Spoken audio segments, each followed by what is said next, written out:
আমাদের সংস্কৃতি, আমাদের সংস্কার সর্বদা থাকবে আমাদের সাথে। ভারতের মহান গ্রন্থ আর কাব্যের সম্পূর্ণ সংকলন। সাবস্ক্রাইব করুন তিলক। ক্রন্দন করা উচিত নয়। রাজার ক্রন্দন করা উচিত নয়, কিন্তু এমন তো কোনো বিধান নেই যে রাজার মরাও উচিত নয়। আপনি ধৈর্য ধরলে আমরাও জীবিত থাকব।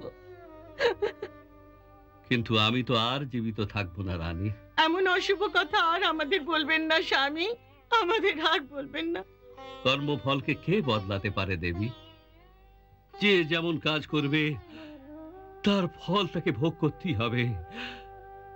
যে যত বড় প্রতাপশালী হোক, তার শক্তি, তার সমস্ত সৈন্যবল কর্মফল ভোগ করা থেকে তাকে কখনো বাঁচাতে পারে না। এটাই তো বিধির বিধান। কর্ম সবচেয়ে বড় সত্য, তার সামনে সবাইকে নতশির হতে হয়। ওই ওই অন্ধমুনিবর আমাকে ঠিকই শাপ দিয়েছিলেন। তুই একটি তীরে 3টি হত্যা করেছিস। আমার পুত্র মারা গেছে। হে ভগবান!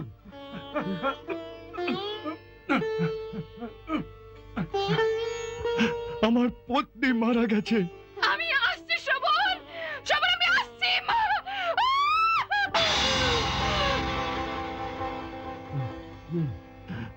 এখন আমি একা জীবিত থেকে কি করব? তাই আমিও যাচ্ছি। রাজা দশরথ, আমি তোকে অভিশাপ দিলাম।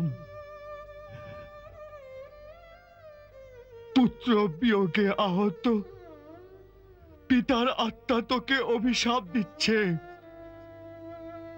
যেভাবে পুত্র বিয়োগের শোকে জর্জরিত হয়ে আমি মারা যাচ্ছি, তুইও পুত্র বিয়োগেই মরবি। আমার মতো পুত্র বিয়োগের শোকে জর্জরিত হয়ে মরবি। আমার মতো পুত্র বিয়োগের শোকে জর্জরিত হয়ে মরবি।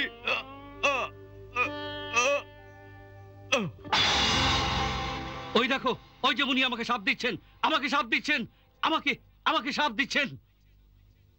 যেভাবে আমি পুত্র বিয়োগের শোকে জর্জরিত হয়ে মারা যাচ্ছি, তুইও পুত্র বিয়োগে মারা যাবি। পুত্র বিয়োগের শোকে জর্জরিত হয়ে মারা যাবি। পুত্র বিয়োগের শোকে জর্জরিত হয়ে মারা যাবি। পুত্র বিয়োগের শোকে জর্জরিত হয়ে মারা যাবি। পুত্র বিয়োগে মরবি।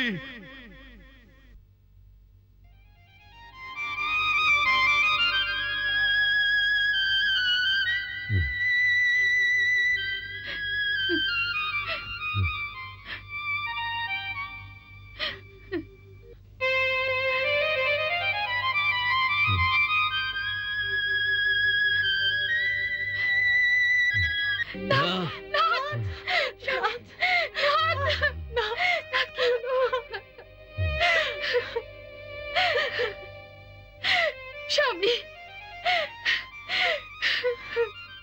স্বামী কিছু বলুন স্বামী, কিছু বলুন। রাম রাম রাম ডাকে রামে রে, রাম রাম করি নাম। দেহ ত্যাগ করি দশরথ চলি